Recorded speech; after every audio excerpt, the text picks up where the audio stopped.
el privilegio esta noche de tener con nosotros al pastor David Ruiz. Él es un entrañable amigo, pero además es un misiólogo. Él es de origen guatemalteco y durante más de 20 años él ha estado involucrado activamente en el desarrollo de movimientos misioneros a nivel nacional, a nivel regional y a nivel global.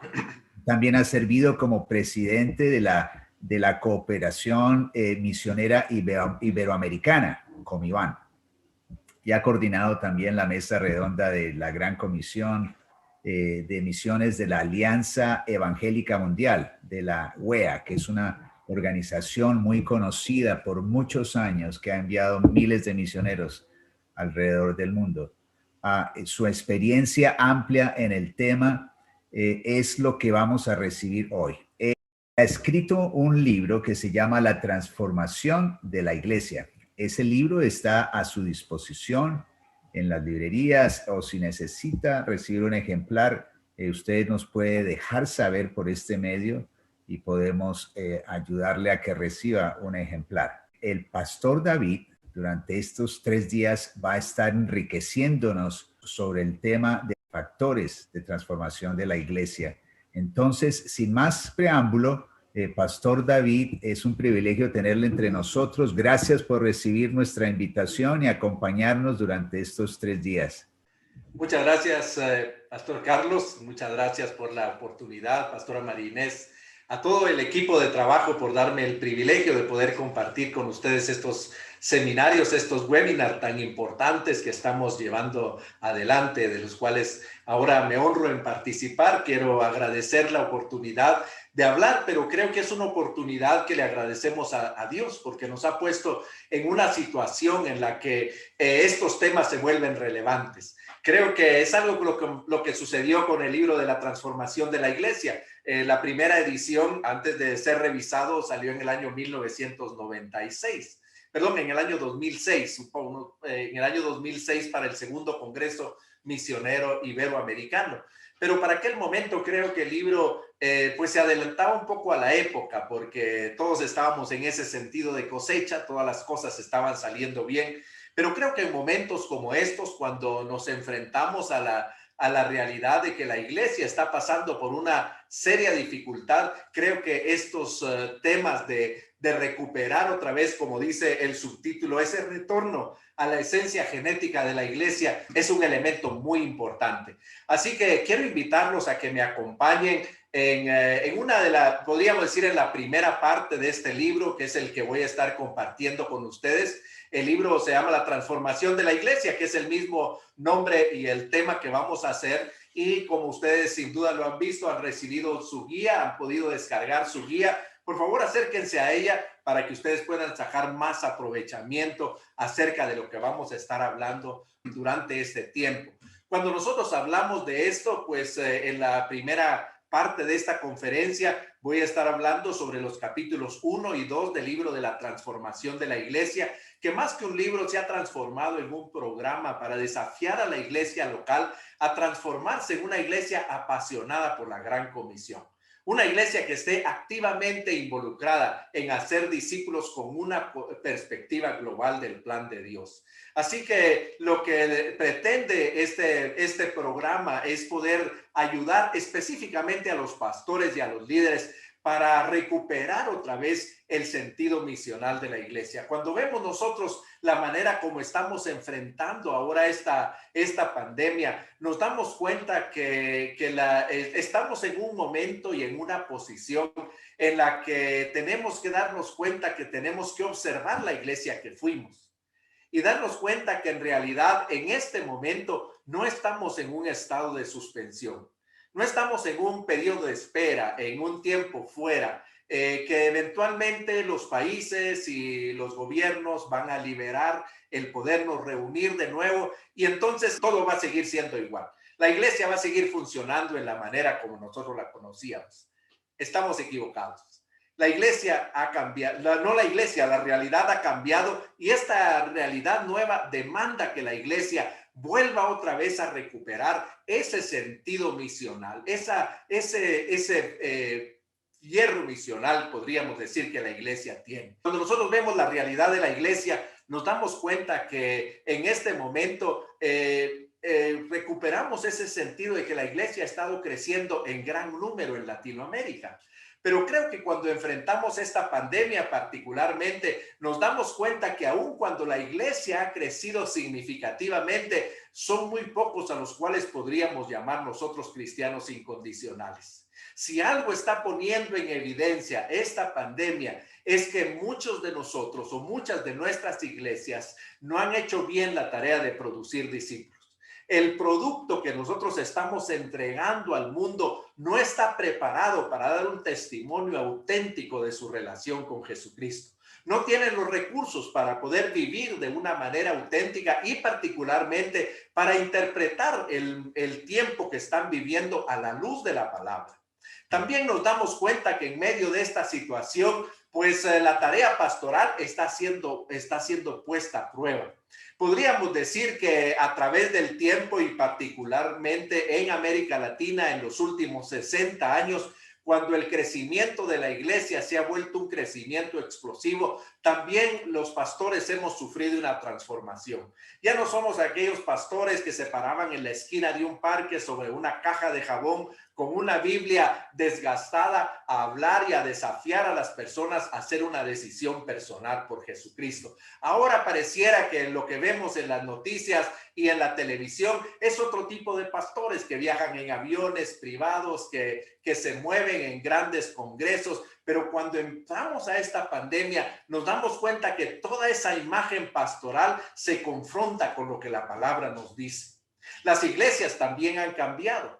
Creo que han cambiado en nuestro tiempo de vida, particularmente en mi tiempo de vida aquí en Guatemala. Cambiaron de aquellas, de la sala más grande de los miembros de una iglesia naciente, donde nos reuníamos a alabar al Señor y que a veces había más gente afuera de la iglesia viendo por las ventanas, que era lo que hacían estos cristianos medios locos allá dentro de la iglesia. Ahora pareciera que las iglesias han cambiado significativamente. Pero cuando enfrentamos la pandemia, cuando comienza esta pandemia a cerrar las iglesias, nos damos cuenta que aquellos grandes edificios, aquellos lugares de reunión donde invertimos tantos recursos, donde invertimos tanto tiempo y tanto staff, en este momento no se pueden utilizar y sin embargo la iglesia sigue en movimiento, como dijo un pensador hace mucho tiempo.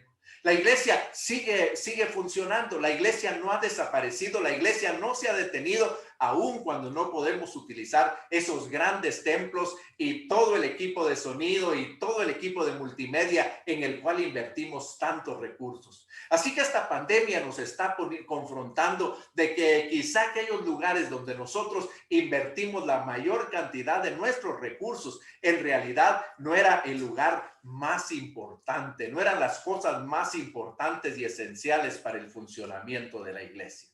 Otro elemento que también nosotros hemos visto cambiar en los últimos tiempos y que en este momento de la pandemia se nos confronta fuertemente es que predicar a Cristo se volvió secundario. Tenemos que reconocer que el crecimiento tan explosivo de la iglesia, que ese momento, esa etapa de cosecha, como se le llamó, se le ha dado en llamar, pues nos hizo que pareciera que había otras cosas más interesantes por qué predicar. En que hemos visto cómo ha desaparecido primero la Biblia de los púlpitos y luego la persona de Cristo. Y hemos visto que ahora pareciera que hablar de la plata, del poder y de la posición son otros temas que atraen mucho la atención de las personas. Cuando vemos esta pandemia está confrontando cada uno de estos temas. Está confrontando a la iglesia en cuanto a lo que la iglesia está haciendo y particularmente en lo que la iglesia debe de hacer. Creo que esta situación ha puesto en algunos lugares y en algunas oportunidades, nos ha puesto a nosotros contra la pared, decimos, o contra las redes para preguntarnos si la iglesia que nosotros hemos estado desarrollando, si la iglesia que nosotros hemos entendido que debería de hacer es realmente la iglesia que Jesucristo tenía en mente. Otro de los elementos que han cambiado es que la división ha reemplazado la unidad. En el pasado, cuando la iglesia comenzó a crecer en la mayoría de los países de Latinoamérica, la unidad era la manera en la que nosotros sobrevivíamos. Éramos grupos pequeños, en algunos casos en medio de opresión y de persecución, y ahí nos dábamos cuenta nosotros de la necesidad que teníamos de estar unidos unos como otros, como el cuerpo de Cristo. Pero a medida que la iglesia ha ido creciendo, la unidad ha dado paso a la competencia, a la división. Y nos encontramos nosotros mismos confrontados a esta realidad que hemos estado compitiendo dentro de nosotros mismos. Pareciera que nuestro enfoque ya no es ir a buscar a los perdidos donde los perdidos están, sino organizar un culto de tal manera que los cristianos de otras iglesias puedan llegar a nuestra iglesia y llenar nuestra expectativa de poder llenar ese lugar de reunión. También a la vez creo que nos ha confrontado a nosotros en otro elemento que es muy importante. Y es que el vengan y vean ha suplantado al hacer discípulos. Cuando nosotros vemos esto, a veces pienso que esta pandemia ha sido como una llamada de atención. Creo que esta pandemia y esta situación de cuarentena, el cierre particularmente el cierre de las iglesias o la apertura limitada en algunos países, ha sido una campana de alarma. Ha sido una alerta para la iglesia, ha sido una invitación a la iglesia a recuperar el sentido. Cuando hablábamos con el pastor Carlos, yo le decía que en algún momento me imaginé como que en esta pandemia, en la pared atrás de nuestro púlpito, apareció una mano invisible que escribió Mene, Mene, Tekel, Parsim. Porque la iglesia ha sido puesta a prueba. Y creo que en este momento, como pastores, para los pastores que me están escuchando, tenemos que ser sinceros y tenemos que reconocer si nosotros no necesitamos recuperar el sentido de lo que la iglesia es. Tenemos que hacernos las preguntas difíciles y una de ellas es reconocer que el vengan y vean ha suplantado al hacer discípulos. Hemos desarrollado todo el funcionamiento de la iglesia alrededor de un lugar de reunión. Y pareciera que nosotros nos hemos confundido y creemos que los pecadores van a llegar a este lugar de reunión y predicamos muchas veces el evangelio dentro de este lugar para personas convertidas, cuando los pecadores están esperando que la iglesia llegue a buscarlos en el lugar donde están. Nosotros nos olvidamos a veces de lo que significa el ir y hacer discípulos. Porque creo que una de las cosas que esta pandemia está poniendo en evidencia es que lo más importante que la iglesia hace, lo hace cuando no está reunida. Cuando las puertas se cierran, cuando se apagan las luces, cuando toda la gente sale, es precisamente cuando la iglesia comienza a funcionar. Es precisamente cuando la iglesia comienza a ser una bendición para el mundo todo. Es en ese momento, cuando la iglesia se cierra, cuando se cierran las puertas y sale cada uno de los creyentes, cuando la iglesia desarrolla todo su potencial de ser el cuerpo de Cristo que ha sido enviado a ser discípulos entre todas las naciones, enseñándoles que guarden todas las cosas que el Señor nos ha mandado, bautizándolos en el nombre del Padre, del Hijo y del Espíritu Santo. Necesitamos recuperar el sentido. Creo que esta pandemia ha puesto en evidencia nuestra falla en el discipulado. Ha puesto en evidencia nuestro cambio en cuanto al suplantar el ir y hacer discípulos por el vengan y vean. Ha puesto en evidencia que nosotros estábamos muy ocupados en nosotros mismos y ahora el Señor nos ha servido en bandeja de plata la oportunidad de servir a un mundo en crisis, a un mundo en necesidad, a un mundo que necesita esperanza, y la única esperanza que vale la pena en este momento está en el nombre de Jesucristo, y la iglesia fue comisionada para llevarla a todos los lugares. Cuando vemos esto, creo que necesitamos urgentemente un proceso de transformación. La iglesia en este momento está en una necesidad de una transformación. No una transformación a algo nuevo, sino una transformación para recuperar el sentido de lo que la iglesia es y lo que la iglesia hace. La iglesia está en urgente necesidad de poder recuperar esa esencia genética que el Señor Jesucristo puso en la iglesia.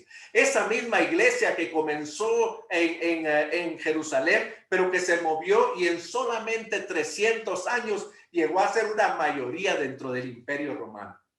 que pudo desafiar el peligro, que pudo desafiar la persecución, que pudo sobrevivir en medio de las situaciones más extremas, aún el asesinato de casi todos sus líderes, con excepción de uno, pero pudo mantenerse porque hay una esencia genética en la iglesia que la hace indestructible.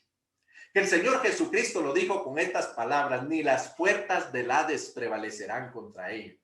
Así que cuando nosotros hablamos de la iglesia en medio de la pandemia, tenemos que reconocer que la iglesia es el organismo más poderoso que el Señor ha creado sobre la faz de la tierra.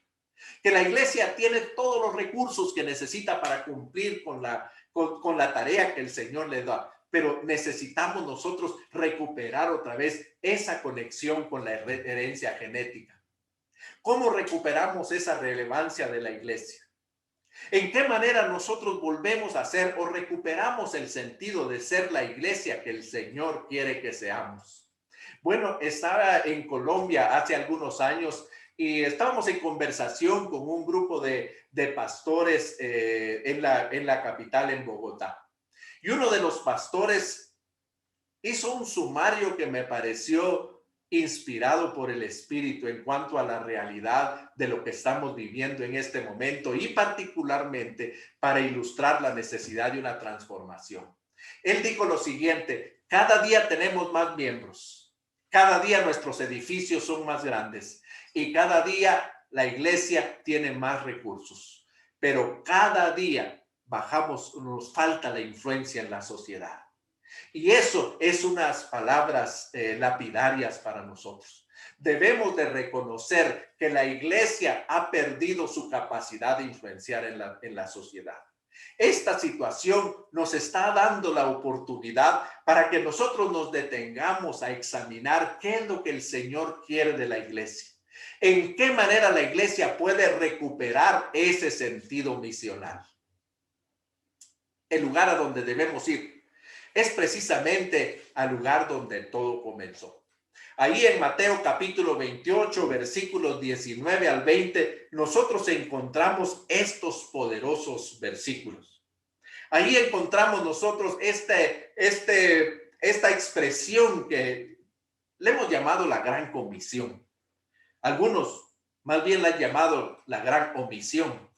Pero estos versículos, en realidad, lo que nosotros leemos en la última página y en las últimas líneas del Evangelio según San Mateo, son nada más y nada menos que las últimas palabras de Jesucristo. Como nosotros sabemos, cuando alguien está consciente de que va a decir sus últimas palabras, hace acopio de toda su capacidad para poder destilar en sus últimas palabras el mensaje más importante para quienes lo van a escuchar por última vez. Esto es precisamente lo que nosotros encontramos ahí.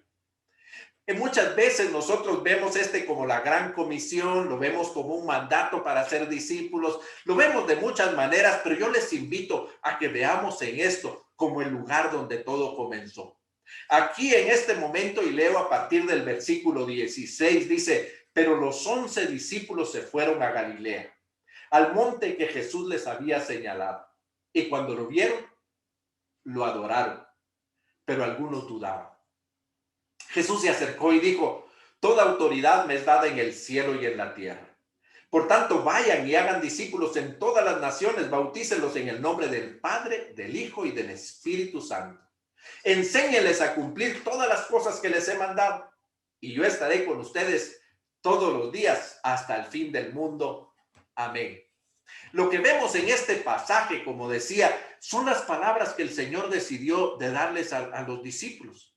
Cuando vemos en el versículo 16, llegan los sobrevivientes de una crisis.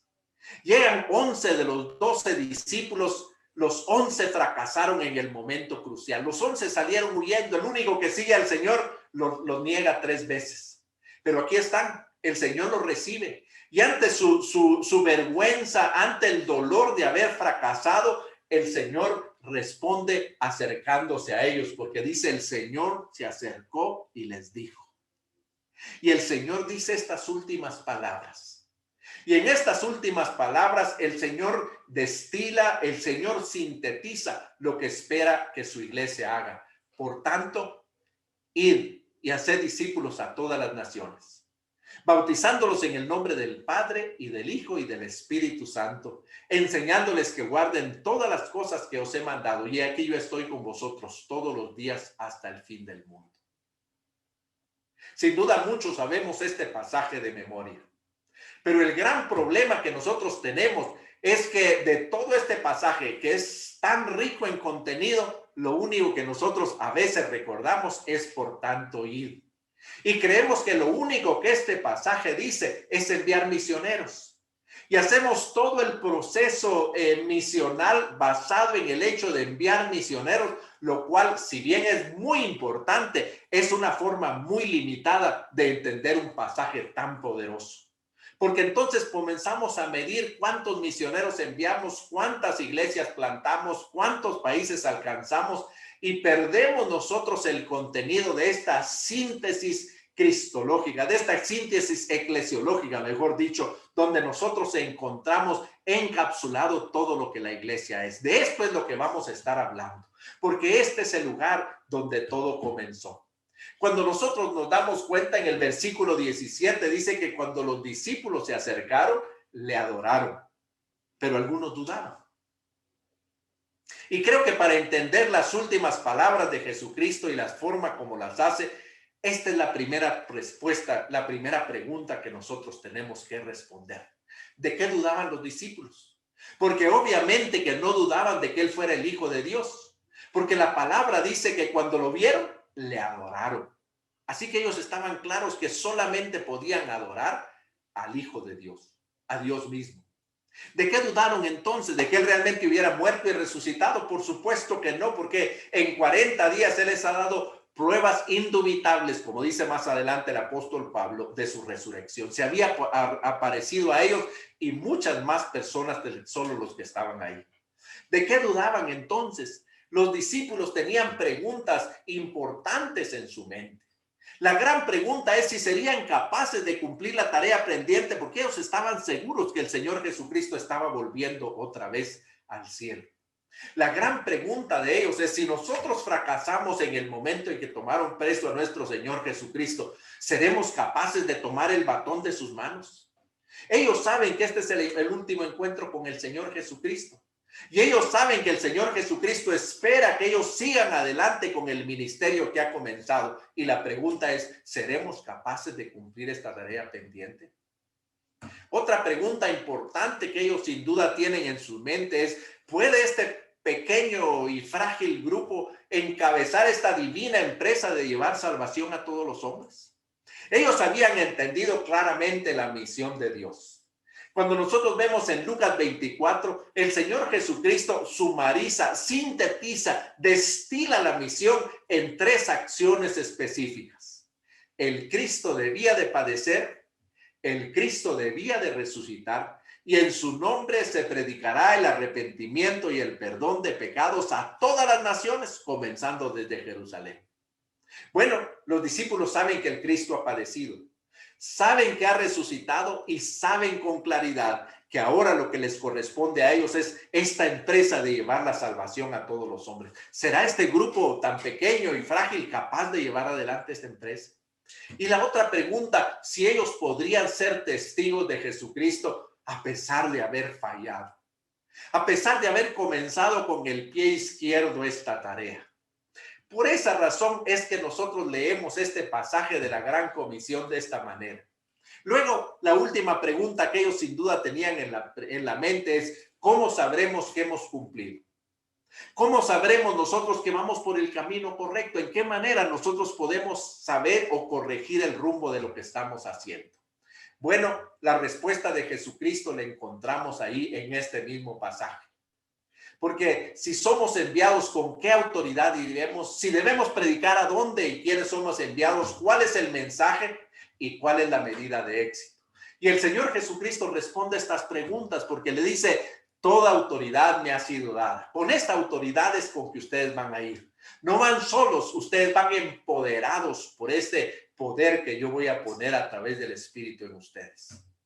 Luego, ¿a dónde van? A todas las naciones. No hay limitación. No hay final. El único final es la Nueva Jerusalén. Ustedes comienzan esta jornada desde Jerusalén hasta la Nueva Jerusalén. ¿Cuál es el mensaje? Arrepiéntanse y bautícense para perdón de pecados. Este es lo que la iglesia debe de predicar. Este es el mensaje de la iglesia. Este fue el mensaje que el Señor encomendó a la iglesia, y es el mensaje que nosotros debemos de seguir repitiendo por todas las generaciones. Ahora la pregunta importante: ¿cómo nosotros sabremos que estamos teniendo éxito? Y la respuesta es: cuando hayan discípulos obedientes en todas las naciones. Así que esta se vuelve para nosotros una lista de cumplimiento. Nos debemos de reconocer si verdaderamente nosotros vivimos de tal manera como iglesia que la gente se da alrededor cuenta de que la autoridad sobre nuestra iglesia no es el pastor, no es el liderazgo, no es la denominación, sino es Jesucristo resucitado, que le dio la gran comisión a la iglesia. Debemos de demostrar que todo el mundo es nuestra parroquia, como decía Juan Wesley, que no es de una limitación, que no hemos sido llamados a este o aquella ciudad o a este o aquel país, sino hemos sido llamados para llevar el mensaje a todas las naciones. Y debemos de asegurar que estamos siendo fieles al mensaje y que como resultado de lo que hacemos, la medida de éxito de la iglesia son los discípulos obedientes a la palabra de Dios. Cuando vemos esto, el Señor Jesucristo se anticipó a todas las preguntas que nosotros podríamos tener. En momentos como estos, cuando los pastores nos estamos haciendo la pregunta: ¿qué vamos a hacer si no nos podemos volver a reunir? ¿En qué manera nosotros vamos a recuperar el sentido de comunión con los miembros? ¿Cómo vamos a acercarnos a ellos? Bueno, el Señor Jesucristo tiene estas respuestas para nosotros en este momento. Y de eso es lo que vamos a estar hablando a través de este seminario. Entonces, cuando vemos esto, tenemos que recuperar el sentido de lo que la iglesia es y lo que la iglesia hace. Recuerdo cuando estaba trabajando en el proceso de escribir este libro de la transformación de la iglesia, pues me di a la tarea de hacer una encuesta, un ejercicio muy sencillo dentro de los pastores, y casi que puedo decir que lo hice en cada uno de los países de Latinoamérica. El ejercicio era muy sencillo. Ponía en una pizarra blanca este título: Iglesias fuertes, y le preguntaba a los pastores: ¿qué es una iglesia fuerte? Bueno, las respuestas eran casi inmediatas y casi las mismas. Una iglesia fuerte es una iglesia que tiene influencia en la sociedad, o que tiene mucha influencia o personas de influencia dentro de ella. Una iglesia fuerte es una iglesia que exhibe poder, que tiene recursos, que tiene la capacidad de hacer esto y otro. Por ejemplo, que tiene que además de la iglesia tiene una radioestación, o que además tiene un canal de televisión, y esto la hace todavía más fuerte que la otra. Los grandes edificios son una iglesia que tiene un lugar grande, que tiene pagada su hipoteca, en fin, todas estas preguntas, todas estas respuestas que recibía. El dinero era otra. ¿Cuántas cifras hay en el presupuesto? Es una iglesia que no tiene deudas, es una iglesia que puede pagar un staff muy grande. Esto eran las respuestas que oía habitualmente, y particularmente es una iglesia que tiene medios masivos. Yo iba escribiendo en la pizarra y de pronto me volteaba y les decía, y hacía una pregunta muy sencilla: ¿están seguros? Y parecía como que esta pregunta oprimía un botón en el corazón de todos los pastores, y decía: pastor, borre todo esto que pusimos, eso no es. Borraba todo eso y les preguntaba: entonces, ¿qué es una iglesia fuerte? Y yo les puedo decir, sin temor a exagerar, que en todos los países coincidieron en la misma respuesta de lo que una iglesia es una iglesia fuerte, cuando volvimos otra vez a recuperar ese sentido. Y ellos decían: una iglesia fuerte es una iglesia que ora, donde todos los miembros están unidos a través de esta tarea de la oración. Una iglesia fuerte es una iglesia donde sus miembros mantienen una devoción regular, constante y devocional con el Señor, y están creciendo espiritualmente. Una iglesia fuerte es una iglesia obediente, que pone en práctica lo que aprende en la palabra. Y una iglesia fuerte, terminaban diciendo, es una iglesia que proclama como estilo de vida. Cuando hacíamos este ejercicio, teníamos que terminar diciendo que estas son las características de un discípulo. Así que la conclusión que nosotros debemos de sacar de este ejercicio es que una iglesia fuerte es una iglesia que produce discípulos que tienen estas características. Ahora, una de las cosas que nos han sucedido es que el término discípulo se ha vuelto para nosotros el sinónimo de un programa, cuando aquí es de un estilo de vida. Pero vamos a hablar de eso más adelante. Entonces, pensando en esto, la gran pregunta es, ¿cómo la iglesia entonces cumple la gran comisión? Permítanme hacer esta ilustración para ustedes y ayudar con esto a contribuir. La iglesia existe en realidad, como dijimos, para producir cristianos incondicionales. En mi libro La transformación de la iglesia he decidido utilizar el término cristiano incondicional que aparece en la pantalla en lugar del término discípulo. La razón es porque cuando hablamos de discípulo pensamos que es posible hacer un discípulo después de haber pasado por 12 clases en un programa o en un libro en particular. O incluso que los discípulos se producen en los seminarios y en las escuelas bíblicas. Bueno, la palabra nos dice que un cristiano incondicional se fragua en una relación auténtica con Dios y que el discipulado es un proceso de modelaje y de inspiración uno a uno entre los creyentes. Así que le vamos a llamar cristianos incondicionales. Para eso existe la iglesia. El gran problema es que para nosotros la iglesia se vuelve una caja negra. Nosotros no sabemos cómo, pero nos parece que en una puerta entran personas comunes y corrientes y en la otra salen discípulos, pero no sabemos qué pasa dentro de ella. Bueno, esa es la tarea que nosotros tenemos como pastores. Nuestra responsabilidad como pastores es abrir esa caja negra y poder dentro de esa caja negra establecer un proceso sistemático y comprensible que permita que cualquier persona que entra por la puerta de la calle pueda entrar en un proceso de desarrollo que le lleve a ser un cristiano incondicional. Pero debe ser un proceso comprensivo para que cada persona pueda saber en qué lugar, en qué nivel está de ese desarrollo y particularmente cuánto le hace falta a esta persona para poder llegar a ser lo que el Señor quiere que sea. Cuando vemos esto, entonces nos damos cuenta que si una iglesia, si nosotros hacemos diligentemente esto y una iglesia comienza a producir cristianos incondicionales de una manera sistemática y regular, entonces nosotros tenemos que reconocer que algunos de estos cristianos, cuando llegan a este nivel de ser cristianos incondicionales, pues cuando hacía este ejercicio con los pastores les decía, si una iglesia está produciendo cristianos incondicionales de una manera regular y sistemática, pues cuando tenemos esta abundancia de cristianos incondicionales, ¿qué van a llegar a ser estos cristianos incondicionales? Y ellos decían, bueno, pastor o líder de la iglesia. Perfecto. Entonces, muchos van a ser pastores y líderes. Pero como la iglesia está produciendo cristianos incondicionales de una manera regular, pues todas las posiciones de pastor y de líder en la iglesia están llenas. ¿Qué van a llegar a ser los siguientes cristianos incondicionales que están surgiendo? Y entonces la respuesta era misioneros. Porque un misionero es aquel que está desarrollando una tarea más o menos pastoral, pero atravesando una barrera cultural, una barrera étnica, una barrera lingüística o la combinación de ellas. Pero entonces continuaba haciéndole las preguntas a los pastores. Bueno, la iglesia continúa produciendo cristianos incondicionales y ya todas las posiciones de pastor y líder están llenas. Ya tenemos los misioneros que podemos sostener efectivamente. ¿Qué van a hacer los siguientes cristianos incondicionales? Y aquí tropezábamos con el primer problema que nos dimos cuenta en ese ejercicio, de que no tenemos una categoría para un cristiano incondicional que no ha sido llamado por el Señor ni a ser pastor o líder, ni a ser misionero.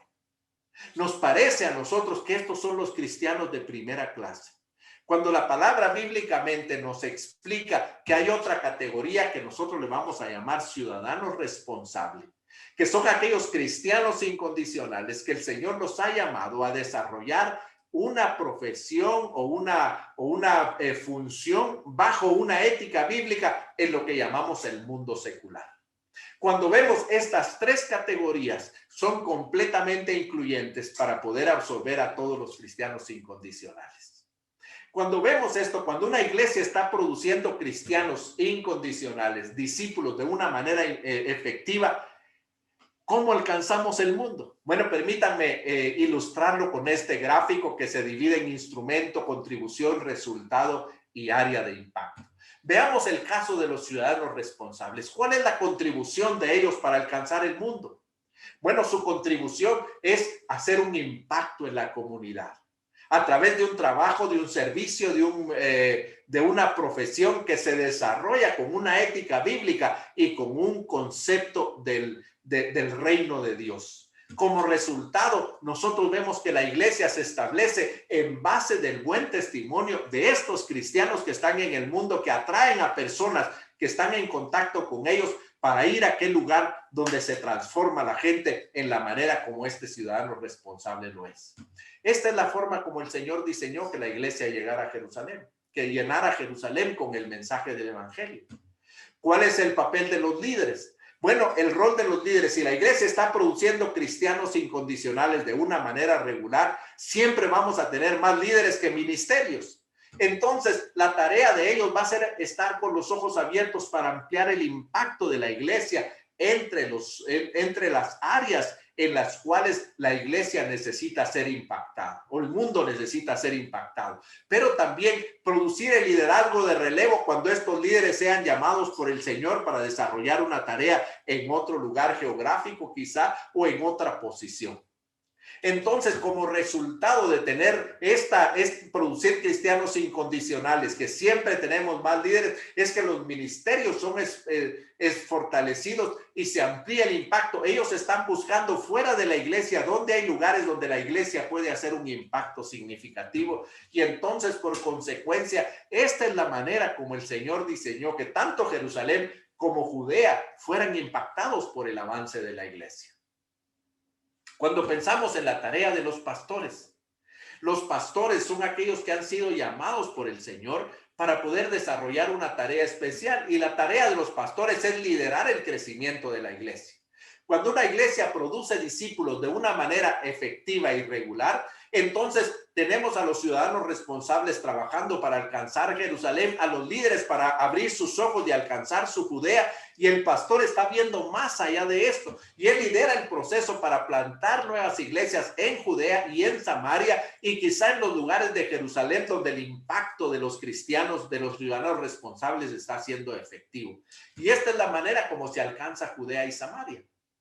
Cuando pensamos en los misioneros, pues el llamado de ellos ha sido ampliar el impacto de la iglesia de manera global. Su tarea los lleva a ellos hasta lo último de la tierra para plantar iglesias entre los no alcanzados. Y esa es la forma como la iglesia alcanza lo último de la tierra. Todo comienza con que la iglesia produzca discípulos efectivamente. Porque veamos el siguiente cuadro, porque podríamos decir es el ideal, esto es lo que quisiéramos ser, pero lamentablemente nos parece que la realidad está más cercano a esto. Iglesias que no producen discípulos de una manera regular. ¿Qué es lo que sucede? Bueno, de allá cada cuanto, ya sea por migración o por la gracia de Dios, pues resultan algunos ciudadanos responsables de la iglesia. Pero en lugar de que ellos hagan un impacto en la comunidad, como la iglesia está tan deficiente de todo por causa de que no produce discípulos de una manera regular, entonces estos ciudadanos responsables, en lugar de ser liberados para hacer un impacto en la comunidad, están sobrecargados del ministerio. El pastor y los líderes le dicen, no, tan pronto como termine de trabajar, véngase a la iglesia y apóyenos, porque aquí necesitamos manos para este ministerio, para aquel ministerio, para el de más allá. Y aquellos que deberían de estar mostrando un impacto en la comunidad no tienen oportunidades de testificar, pero como son ciudadanos responsables, son auténticos discípulos, tienen esa pasión, y entonces para ellos su Jerusalén son los miembros de otras iglesias. Y ahí es donde comienza todo este proceso de migración que tanto ha afectado a la iglesia en nuestro tiempo. Veamos el caso de los líderes. Cuando una iglesia no produce discípulos de una manera regular y sistemática, pues siempre vamos a tener a los mismos líderes que han permanecido y se han perpetuado en ese ministerio por los últimos 10, 12, 15 o 20 años. Estos líderes en lo que están ocupados es en primer lugar en buscar voluntarios, porque nunca hay suficientes discípulos para hacerse cargo de parte de los ministerios. Así que están buscando cuándo aparece el siguiente ciudadano responsable para irlo a capturar y reclutarlo para su ministerio, y escribiendo planes. Porque esta es una manera de sentir que estamos avanzando, aun cuando al final pues tengamos que excusarnos de que no los alcanzamos. ¿Les hace clic lo que estamos viendo? ¿Y qué es el resultado de ellos? Bueno, el resultado es que solamente mantienen sus ministerios actuales, pero con poco impacto. Y lo único que ellos pueden hacer, la Jerusalén que tienen, son los miembros de la iglesia, porque solamente tienen tiempo para relacionarse con ellos. Así que ni siquiera están pudiendo llegar a su Jerusalén. ¿Cuál es el caso de los pastores? Cuando una iglesia es disfuncional porque no está produciendo discípulos de una manera regular, entonces la tarea de los pastores van a estar sobrecargados en el cuidado pastoral de aquellos ciudadanos responsables que están en medio de la tensión de tener dos trabajos a tiempo completo, uno en el área secular y el otro dentro de la iglesia. Pero también en el cuidado pastoral por los conflictos que ellos tienen con su familia, porque no se aparecen casi por casa, salen muy temprano y regresan muy tarde, porque después del trabajo tienen que ir a la iglesia para hacer la tarea que están haciendo. Y resolviendo los problemas entre los líderes que se están peleando por reclutar al próximo ciudadano responsable o por hacer valer sus planes o por competir por espacio en el programa de la iglesia. Como resultado, se plantan iglesias, pero con muy pobre atención, y esto es lo único que se puede hacer por Jerusalén. Y quizás los que llevan la peor parte sean los misioneros. Porque cada vez que ellos se acercan al liderazgo de la iglesia y al pastor para expresar ese llamado que les arde en el corazón, el pastor les dice, hermano, mira, no te podemos enviar, necesitamos tu ayuda aquí, así que sigue orando, sigue esperando, pero ven a trabajar. Y aquellas personas que han sido llamados para predicar y plantar iglesias entre los no alcanzados, pues las misiones nunca son una prioridad de la iglesia. Y ellos lo único que están haciendo es llegando hacia Jerusalén. ¿Les hace clic este gráfico? Yo diría que cualquier coincidencia o cualquier parecido, pues es resultado de que nosotros no hacemos discípulos. Porque lamentablemente esta es la realidad de la iglesia en este momento en muchos lugares de Latinoamérica. El gran problema es que todavía se magnifica, es que por razones didácticas yo puse la misma proporción para cada uno de los 4 segmentos que estoy utilizando. Pero todos sabemos que no funciona así. No funcionan así las matemáticas dentro de la iglesia. Si pensamos nosotros en esto, este es el problema de alcanzar el mundo. Porque en realidad, en cuanto a los misioneros, creo que una iglesia sana y sólida puede sostener efectivamente a un 5% de sus miembros como misioneros transculturales por todas las demandas, atención. Como decía un autor, por cada misionero en el campo hay 9 personas en la iglesia que tienen que estar a cargo de su atención en muchos aspectos. Así que un 5% de la iglesia, podríamos decir una iglesia saludable, una iglesia misional que sostiene este porcentaje. Cuando pensamos en términos de los pastores, también una iglesia que tiene un 5% de su población como pastores es una iglesia que está bien atendida. Si se agrega un 15%, que es la estadística general, en cuanto al número de líderes que están apoyando la tarea pastoral. Así que si hacemos cuentas, el gran problema que la iglesia tiene para alcanzar el mundo es que quiere alcanzar el mundo con el 25% de su población. Y el otro 75% de su población, que son los ciudadanos responsables, lo único que la iglesia les exige es que lleguen puntualmente a los servicios, que participen en todas las actividades y que sean fieles en sus ofrendas a su iglesia y a su denominación. Y nosotros perdemos la capacidad de desencadenar el poder de la iglesia. Eso es lo que sucede cuando la iglesia no es una iglesia misional y cuando la iglesia no produce cristianos incondicionales.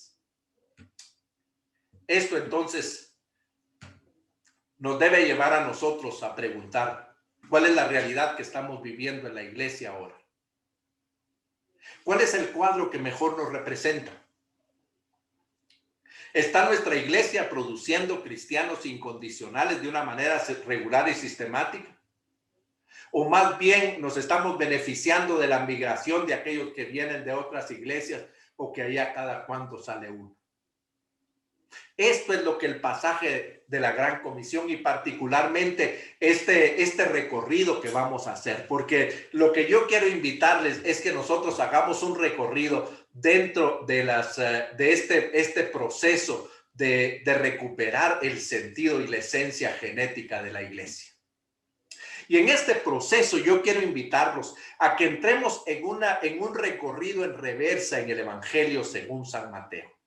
Ya que hemos visto el problema, ya que hemos dimensionado el problema y nos hemos dado cuenta que la iglesia necesita urgentemente una transformación porque no está siendo efectiva en producir discípulos y por consecuencia está limitando su impacto. Tenemos que iniciar entonces este trayecto, esta jornada, podríamos decir, de regreso otra vez a ser lo que la iglesia debe de ser. Así que quiero invitarlos a que se muevan ahora a la siguiente hoja de su manual y que veamos entonces el concepto de la Gran Comisión, que volvamos otra vez a este pasaje donde todo comenzó para verlo con más detalle y con más atención. Como decía, ahora estamos en el capítulo 3 del libro de la transformación de la iglesia y estamos siguiendo que es un programa para desafiar a la iglesia a transformarse en una iglesia apasionada por la Gran Comisión. Está activamente involucrada en hacer discípulos con una perspectiva global del plan de Dios. Este es el pasaje, como hemos estado repitiendo, donde todo comenzó. Aquí están resumidas las últimas palabras de Jesucristo.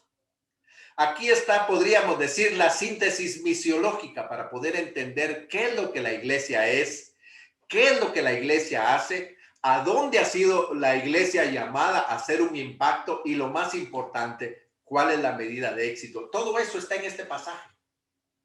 Todo eso es lo que encontramos en esto. Y entonces necesitamos recuperar este sentido de que el pasaje de la Gran Comisión dice mucho más que solo por tanto ir o por tanto vaya. El pasaje de la Gran Comisión nos da a nosotros los elementos esenciales para que podamos saber qué es lo que la iglesia es y qué es lo que la iglesia hace. Cuando vamos a este pasaje, lo primero que nos ayuda o lo primero que tenemos que poner atención es cuál es el trasfondo del pasaje.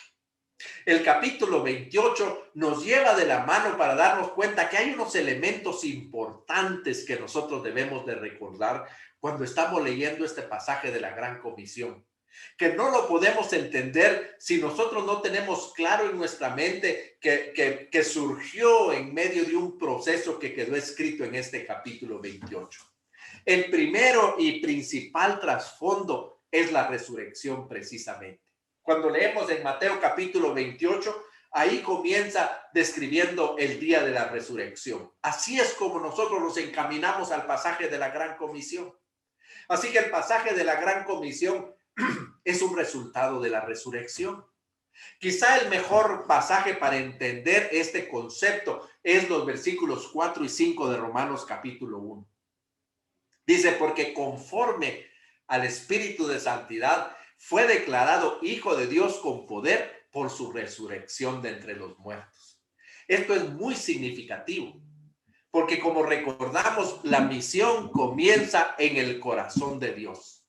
La misión comienza en ese lugar específico donde el Señor desencadena un amor que le lleva a trascender toda clase de limitación y llegar a conocer profundamente y a entregar profundamente su amor por toda la humanidad. Si queremos saber dónde comenzó la Gran Comisión, tenemos que ir al libro de Génesis. Porque ahí en el libro de Génesis nosotros vemos que en Génesis capítulo 3 ahí comienza. Y allí el Señor establece que va a enviar a a alguien de la simiente de la mujer para que destruya la obra del pecado. Jesucristo es a quien él había pensado enviar, su propio hijo. Así que la resurrección declara claramente que Jesucristo es el Hijo de Dios y que con su resurrección él ha cumplido esas dos partes de la misión de Dios: enviar a su hijo para que su hijo muera en la cruz del Calvario y resucite para vencer a la muerte y el pecado.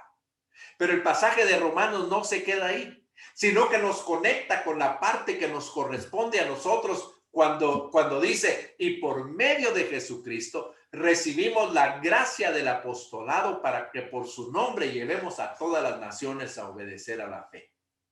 Ese pasaje describe el porqué de la resurrección y cómo la resurrección nos desafía a nosotros a tomar de las manos de Jesucristo esa tarea. Esto es lo que dice: el Señor nos dio el apostolado. Es la gracia porque no lo merecíamos, porque no lo podíamos hacer, porque no lo podíamos cumplir, pero nos da junto con eso el apostolado, que viene acompañado de todo el poder para que seamos capaces de llevar a todas las naciones a obedecer la fe. Así que la resurrección es el trasfondo de la gran comisión, porque el Señor Jesucristo les habla cuando Él ha sido declarado Hijo de Dios y cuando como Hijo de Dios ha cumplido su parte de la misión y tiene la autoridad para poner en nosotros la tarea de la gran comisión. El temor es otra parte del trasfondo. Podríamos decir que esa escena huele a miedo, ¿no es cierto? Huele a temor. Los guardias temblaron de miedo. Cuando el ángel se aparece a las mujeres, lo primero que les dice es: no teman. Y también cuando Jesucristo se aparece a ellas, la primera palabra que les dicen es: no teman. Así que el miedo, el temor, el mismo que expresan los discípulos cuando se acercan. Pero el trasfondo más enigmático es la duda. Cuando lo vieron, lo adoraron, pero algunos dudaban. Ellos llegan con dudas, como dijimos, las dudas de poder entender lo que el Señor quería de ellos. Así que este seminario, este tiempo en el que vamos a estar, es una invitación para que nosotros leamos este Evangelio según San Mateo en reversa, en una relectura cuidadosa del pasaje de la Gran Comisión. Porque cuando el Señor Jesucristo dice estas poderosas palabras, estas poderosas últimas palabras, el Señor Jesucristo aviva todo lo que había estado enseñando a sus discípulos a partir del capítulo 16 hasta el capítulo 28 del Evangelio según San Mateo. Así que necesitamos nosotros poner atención a este pasaje, y esa es la invitación que quiero hacerles en esta parte final. Porque cuando dice por tanto vayan en este pasaje, en realidad nos está diciendo algo más que solamente enviar discípulos. Si nosotros creemos que por tanto id o por tanto vayan, lo único que significa es enviar misioneros, es una visión muy limitada de este pasaje. Cuando el Señor dice por tanto vayan, lo que está describiendo es que la iglesia es una iglesia peregrina. No son algunos los que van, es la iglesia la que se mueve en dirección a los no alcanzados. La iglesia, como bien lo dijo Samuel Escobar, la iglesia y la fe cristiana es una fe que nació para viajar, una fe misionera por excelencia. Cuando nosotros leemos por tanto vaya, lo que el Señor está recordando es que la iglesia nació para avanzar en dirección a todas las naciones. Samuel Escobar también dice que una mejor manera de traducir este pasaje es: conforme vais predicad el evangelio. Así que deja claramente establecido que la naturaleza de la iglesia es una naturaleza misionera. La iglesia no nació para estar en un lugar, la iglesia nació para estar avanzando en dirección a las naciones.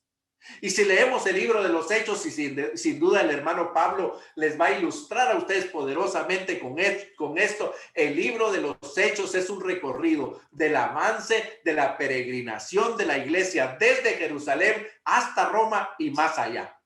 Esto es lo que nos muestra. ¿De qué otra manera podemos explicar nosotros que la iglesia recibió el mapa antes de recibir el Espíritu Santo?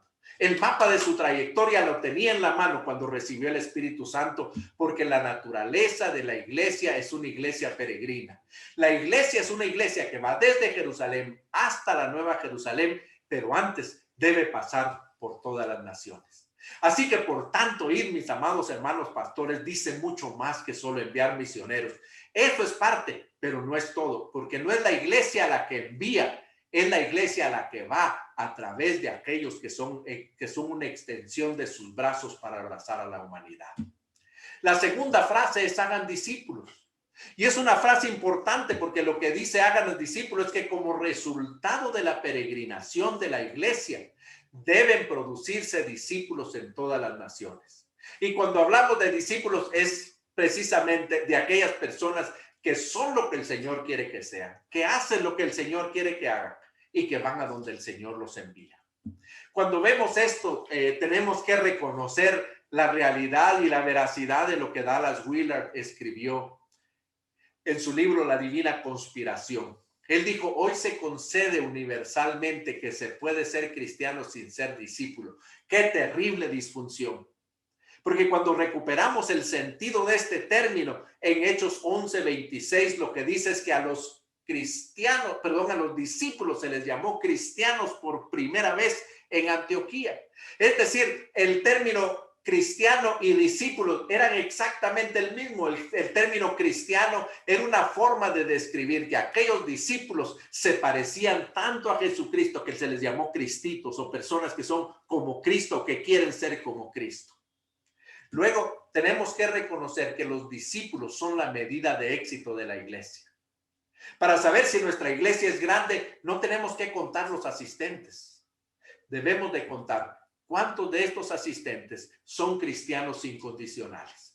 ¿Cuántos de ellos son discípulos obedientes a la palabra de Dios, que son lo que el Señor quiere que sean, que hacen lo que el Señor quiere que hagan, que están dispuestos a ir a donde el Señor los envía? Así que cuando pensamos en el discipulado, también debemos de recuperar el sentido que los discípulos no se producen en una clase de escuela dominical. No se producen en un seminario semanal de 12 clases. No se producen ni siquiera en un seminario bíblico. Se producen a través de la inversión de vida de discípulos auténticos que se reproducen en otros. El discipulado comienza siendo discípulo. Pero también este pasaje nos da una medida del discípulo, porque muchas veces creemos que un discípulo es alguien que tiene mucho conocimiento bíblico.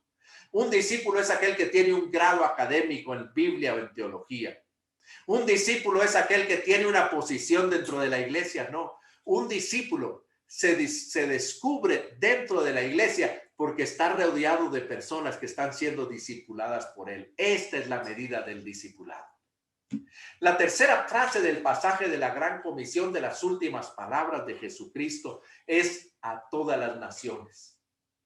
Y hermanos, esto dice mucho más que solo enviar a aquellos lugares donde nunca se ha predicado el evangelio.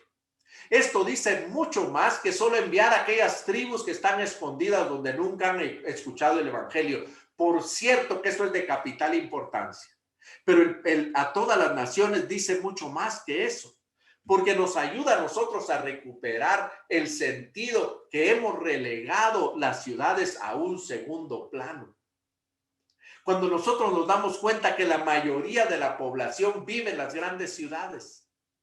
A veces pensamos que debemos hacer misiones y enviar misioneros a aquel lugar y no nos damos cuenta de todos los perdidos que están alrededor que también necesitan el evangelio.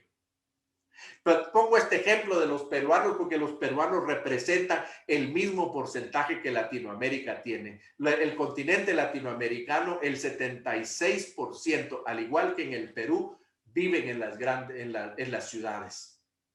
Así que nosotros cuando dice a todas las naciones, no es solamente en aquellos lugares donde nunca se ha oído, sino también en toda la nación. También nosotros debemos de estar ocupándonos de aquellas grandes ciudades a donde el día de hoy debemos de darnos cuenta que el Señor está trayendo a todas las naciones alrededor de la iglesia.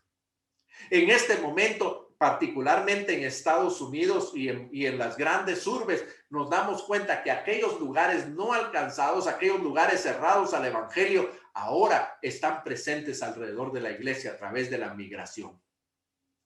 Así que esto incluye establecer el reino de Dios en todos los niveles de la sociedad, pero también en todos los órdenes de la vida.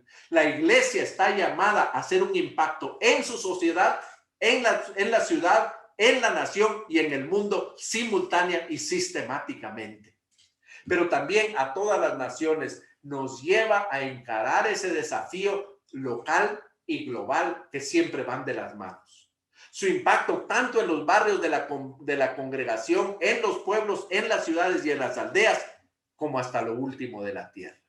Así que a todas las naciones dice más que solamente ir a los no alcanzados. Dice que la iglesia está en una peregrinación para llegar tanto a esos lugares como a todos los niveles de la sociedad y a todos los órdenes de la vida de la sociedad donde la iglesia existe. La siguiente parte, la siguiente frase de estas últimas palabras dice, enseñándoles a obedecer todo lo que os he mandado. Y aquí a lo que nos está llamando es a que cada creyente que entra a formar parte de esta comunidad cristiana se pueda reunir o no, se conecte de maneras creativas como lo está haciendo ahora, es llevarlo al conocimiento de la voluntad de Dios. Como dice el apóstol Pablo allá en Colosenses 1, 9 y 10, su oración era que cada creyente pudiera entender la voluntad de Dios. Cuando nosotros hablamos de esto, enseñándoles a obedecer todo lo que os he mandado, debemos de recuperar, que debemos tener creyentes que sirven con corazón perfecto y con ánimo voluntario y que modelan a otros este estilo de servicio. Pero también y especialmente a ser incondicional con Cristo en el área donde se desempeñe. Enseñándoles a obedecer todo lo que os he mandado es que ellos puedan representar lo que significa ser cristiano en su trabajo secular, en su vecindario, en el lugar donde estudia, con sus familiares no creyentes, con sus compañeros de trabajo, con sus amigos, en fin, en esa comunidad en donde él está la mayor parte de su vida. Hermanos, esta pandemia nos está recordando, como decía en la primera parte, que lo más importante que la iglesia hace, lo hace cuando no está reunida. Y hoy que no está reunida, la iglesia no se ha detenido, está funcionando las 24 horas al día, 7 horas al día, porque nuestros miembros están llamados a ser incondicionales ahí en el vecindario, ahí en los hospitales, en cada uno de estos lugares donde ellos están involucrados. Pero también enseñarles a obedecer todo lo que os he mandado es invitarlos a vivir un estilo de vida misional, a estar comprometidos a avanzar el reino de Dios todos los días y en todos los lugares donde están. No solamente a desempeñar un ministerio con lo importante que esto pueda ser, sino a vivir la vida cristiana en esos lugares inesperados donde la gente se sorprende, cuando la gente se llena de asombro y estupor, como dice en Hechos capítulo 3, cuando los cristianos salen de su recinto y comienzan a impactar la sociedad en donde está a través de personas que obedecen todo lo que Jesucristo les ha mandado, aún en condiciones amenazantes y adversas. Y finalmente la última frase es, y les aseguro que estaré con ustedes siempre.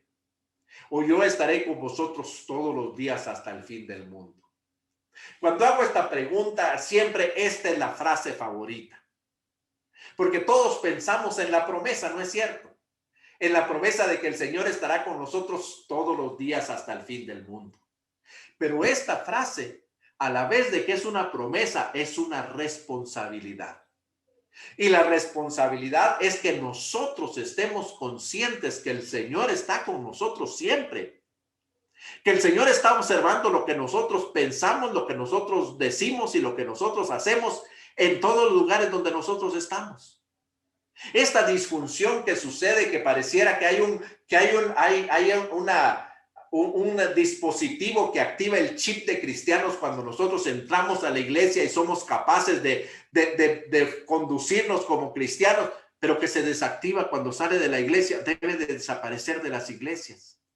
Porque cuando dice que el Señor estará con nosotros todos los días hasta el fin del mundo, nos invita a no perder la conexión con aquel que es la cabeza, porque Él está con nosotros todos los días hasta el fin del mundo. Nosotros no seguimos a una iglesia, no seguimos a un pastor, no seguimos a una denominación. Seguimos a aquel que es la cabeza de la iglesia y que está con nosotros todos los días hasta el fin del mundo. Pero también debemos de reconocer que es una promesa, porque la misión de Dios se hace por Él, se hace con Él y se hace para Él. Porque Él nos dio la comisión cuando dijo, por tanto, id. Porque Él nos promete los recursos para cumplirla cuando dice, cuando haya venido sobre vosotros el Espíritu Santo, recibiréis poder. Pero Él asegura y nos promete que Él nos va a acompañar en la tarea y dice, yo estaré con vosotros todos los días hasta el fin del mundo. Así que en realidad esta frase es una invitación a la humildad, porque nos recuerda que nosotros no podemos hacer la misión si no es por el Señor que está con nosotros, por el Espíritu que ha puesto en nosotros. Es una invitación a la dependencia porque nos muestra que todos los recursos que necesitamos para cumplir con su misión están en el Señor. Pero es una invitación a la adoración porque reconocemos que no importa dónde estemos, no importa qué estemos haciendo, no importa cuál es el lugar donde estamos en este preciso instante, el Señor está con nosotros todos los días hasta el fin del mundo y Él espera que nosotros vivamos en integridad. Él espera que nosotros le representemos a Él dignamente. Mis queridos hermanos, el pasaje de la Gran Comisión dice mucho más que por tanto id. El pasaje de la Gran Comisión recupera esos 5 elementos fundamentales que la iglesia necesita en este preciso instante para volver a ser la iglesia del libro de los Hechos. Para poder hacer una iglesia que, como se dijo ahí, trastorna el mundo, voltea el mundo de cabeza. Para llegar a ser un impacto significativo que aún los líderes del mundo puedan decir, como dijo el rey Agripa, por poco me persuades a ser cristiano. Y que seamos capaces nosotros de recuperar, como el apóstol Pedro lo dice en su epístola, allá en el capítulo 4, que nosotros estemos honrados de que se nos llame cristianos y por causa de llamársenos cristianos, suframos por ellos porque vale la pena. Así que cuando el Señor se presente en cualquier iglesia, lo que el Señor estará preguntando es si ella es efectiva. Y esto significa se ha cumplido con la Gran Comisión, con estos 5 elementos que hemos visto en la Gran Comisión. Lo que Él va a buscar son discípulos obedientes a la palabra de Dios, que la iglesia está formando y que están haciendo un impacto en Jerusalén, tanto como en Judea, como en Samaria y hasta lo último de la tierra.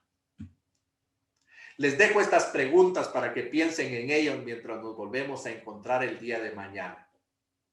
¿Cómo entendemos ahora el mandato de la Gran Comisión? ¿Cuál significado de estas frases es el que nos ha impactado? O tal vez la pregunta es que nos ha sorprendido más. Y la tercera pregunta, ¿cómo podemos ahora compartir con la iglesia este entendimiento más completo y más integral del pasaje de la Gran Comisión?